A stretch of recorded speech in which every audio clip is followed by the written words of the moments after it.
This week on TechRap, Google launches Street View in the Philippines. A record 1 billion smartphones are shipped in 2013. And we give you our picks for the best photography apps for iOS and Android.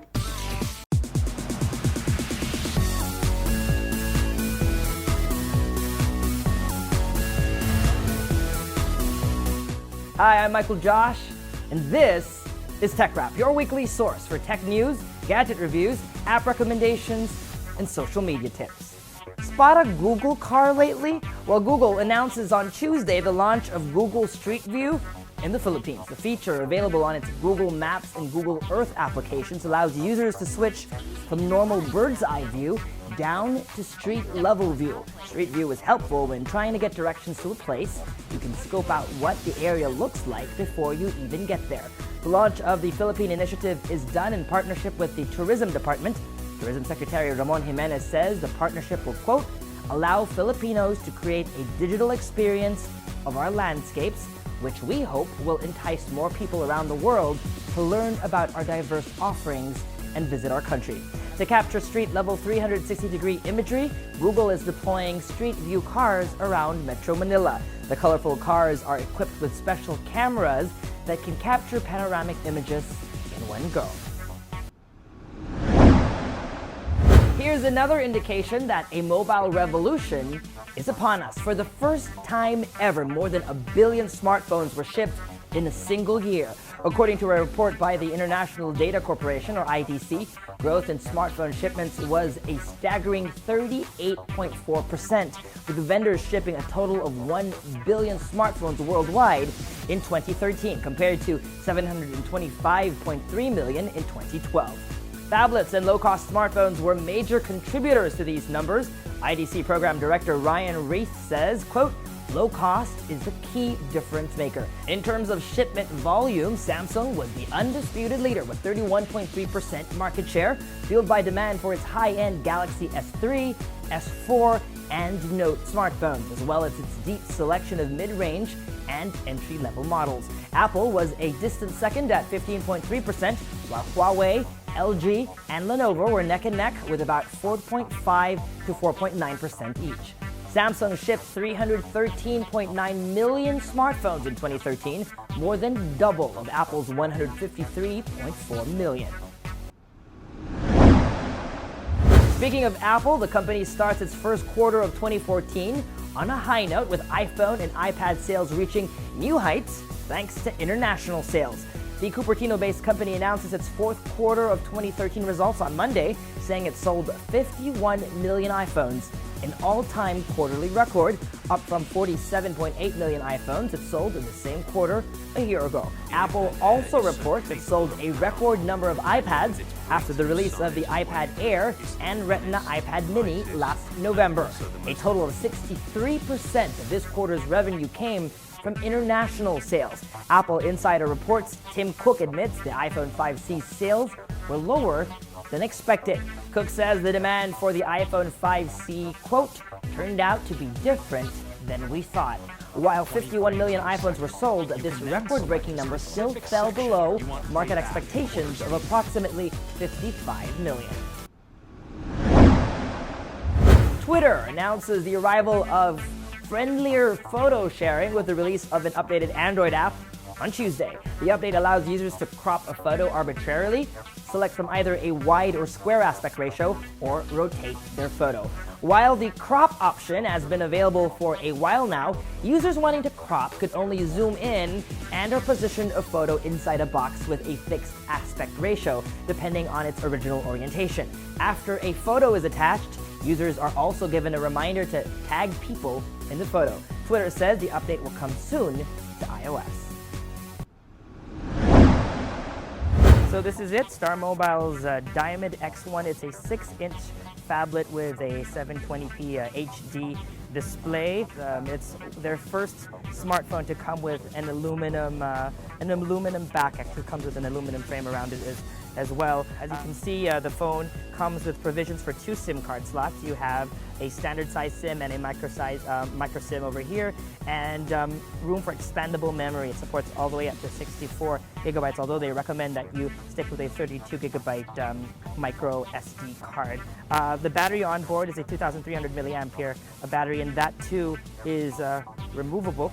This phone, like most of Starmobile's phones today, it's pretty much a standard. It comes with an 18 megapixel camera with autofocus and backside illuminated technology. It comes with a flash over here, and if you notice up top and here on the bottom of the phone are speaker grills. Starmobile has built-in Yamaha speakers into this phone, and it promises better audio. This device is supposed to be a multimedia device, not only because of its screen, but because of its processor. This phone, or this processor, allows the phone to use all 8 cores at the same time. This phone also runs, it's a 1.7 gigahertz octa-core processor, 2 gigabytes of RAM, and it comes with 8 gigabytes of storage. But what I really appreciate about what Starmobile did is really think about how Filipinos or their target market uses the device.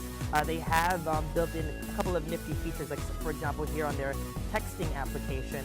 A lot of Filipinos do like to type long messages, and a lot of us like to hit the enter button, and usually the enter button is the same thing for the send key, but you know, some of us do like to say like hello, how are you, maybe, and we want to start a second paragraph, so they have built in a enter key that works to create an extra paragraph, not to send, and the send button would be over here. So Starmobile is has built an app called Starmobile Sync, and what's great about this app is whether or not you're coming from an iPhone or a feature phone or even the old Nokia phones, you can connect the phone as long as it has Bluetooth, and then you can run the transfer wizard and transfer all your contacts over. So this is the perfect phone and the perfect app for those who are just stepping up from a feature phone or a phone that even predates that era.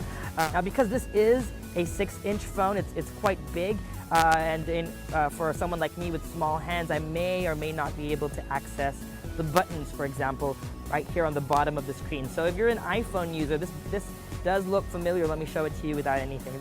It does look familiar. It's an assistive touch button that will allow you to access the same buttons that are here. The menu, the home, and the back button are also present up here. So for example, I was in settings and I wanted to go back and I couldn't reach the back button. I could just go over here and just swipe here and it would go back, or if I wanted to go home, I could do that as well and swipe back home.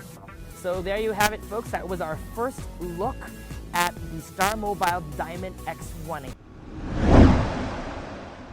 Who doesn't love taking photos, especially now that everyone has a camera on their smartphone, whether it be for work, a Project 365, blog, or even just Instagram? We take out our smartphones and capture moments every chance we get.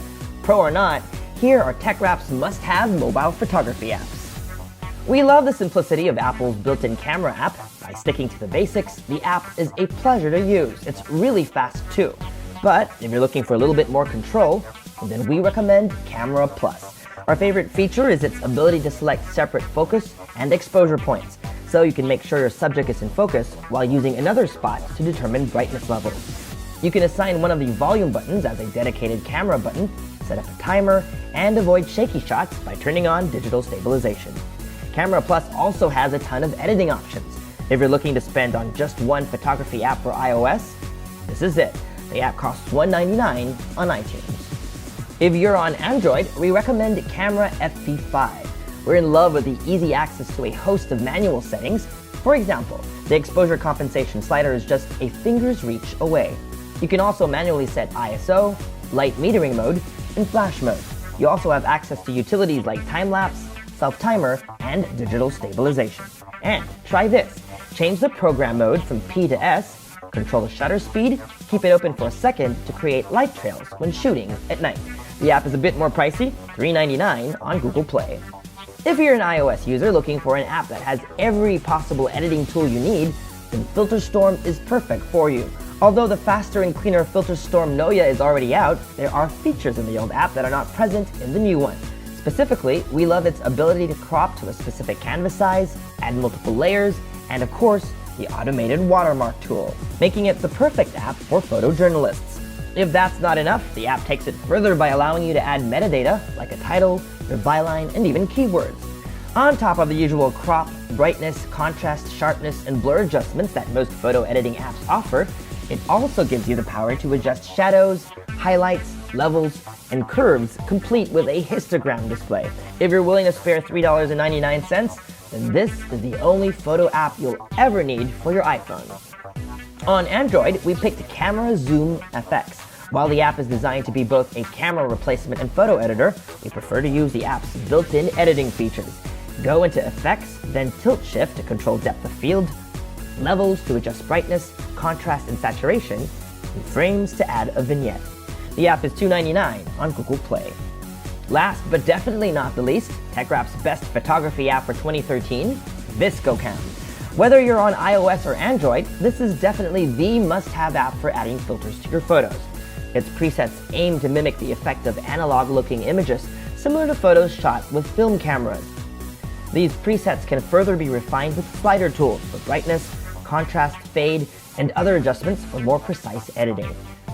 We love Visco because its filters don't oversaturate images and wash away details in the process.